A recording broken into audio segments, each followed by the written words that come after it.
mwezi Mei 2024 mwaka jana, wakati tukiadhimisha siku ya wafanyakazi, serikali ilieleza ugumu wa uchumi ulivyokuwa kwa wakati ule na kuwasihi tusiongeze gharama kwa serikali kwa kuongeza mishahara, bali tuliendelea na upandishaji wa madaraja na kutoa maslahi mengine ya wafanyakazi.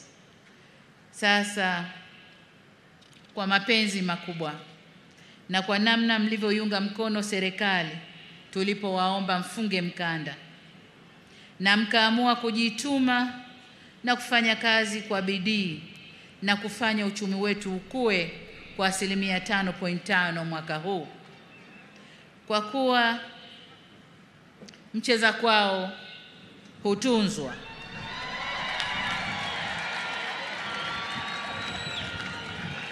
Wafanyakazi oye! Miamvuli oye! Naona miamvuli imepanda sasa. Wakati wote miamvuli ilikuwa chini. Sasa hivi miamvuli imepanda.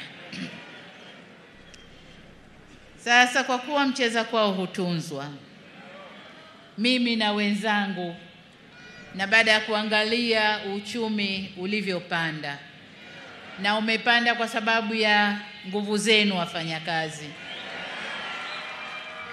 ninayo furaha ya kuwatangazia kwamba katika kuzidi kuleta usawa kwa wafanyakazi, mwaka huu serikali itaongeza kima cha chini cha mshahara kwa watumishi wa umma kwa 35.1%.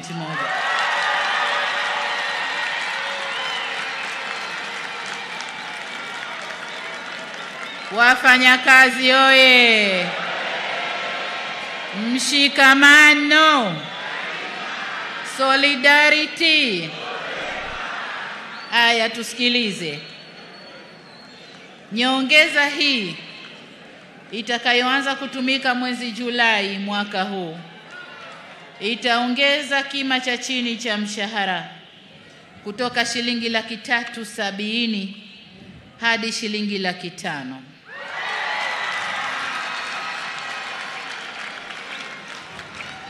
Ngazi nyingine za mshahara nazo zitapanda kwa kiwango kizuri jinsi bajeti inavyoturuhusu. Lakini nataka niwaambie nyongeza nzuri ipo. Kwa upande wa sekta binafsi, bodi ya kima cha chini cha mshahara kwa sekta binafsi inaendelea sasa kufanya mapitio ili kuboresha viwango vya chini vya mshahara kwa wafanyakazi wa sekta hiyo. Pamoja na kazi inayofanywa na bodi hiyo, naendelea kuvihimiza wizara na vyama vya wafanyakazi kufanya majadiliano na waajiri ili kutekeleza mikataba ya hali bora ya wafanyakazi katika sekta binafsi waendane sambamba na wenzao ya sekta ya umma. Ndugu wafanyakazi, ahadi yetu serikali kwenu kwamba tutaendelea kuboresha mazingira ya kazi yakiwemo maslahi ya wafanyakazi kadri hali ya uchumi itakavyoruhusu. Wafanyakazi oye! Solidarity, mshikamano.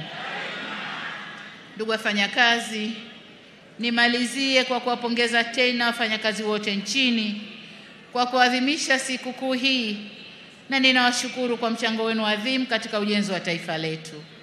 Kuijenga nchi yetu ni jukumu letu sote, hivyo hatuna budi kuimarisha umoja na mshikamano wetu. Aidha, niwakumbushe kwamba ili tuweze kujenga vyema taifa letu ni lazima tulinde amani na utulivu nchini. Nataka nirudie hapa. Wafanyakazi oye! Naomba tusikilize hili. Ili tuweze kujenga vyema taifa letu ni lazima tudumishe na tulinde amani na utulivu nchini.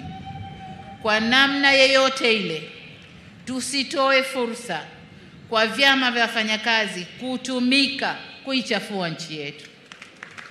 Historia ya vyama vya wafanyakazi ni vyama vilivyoleta vuguvugu la uhuru wa nchi hii. Sasa tusijibadilishe tukawa vyama vya kusaliti uhuru wetu tulioutafuta kwa nguvu kubwa. Niwaombe sana viongozi wa vyama vya wafanyakazi mkalisimamie hilo. Mwisho kabisa, niwaombe ulinzi wa Mungu na niwatakie safari njema naporudi kwenye maeneo yenu. Narudia wito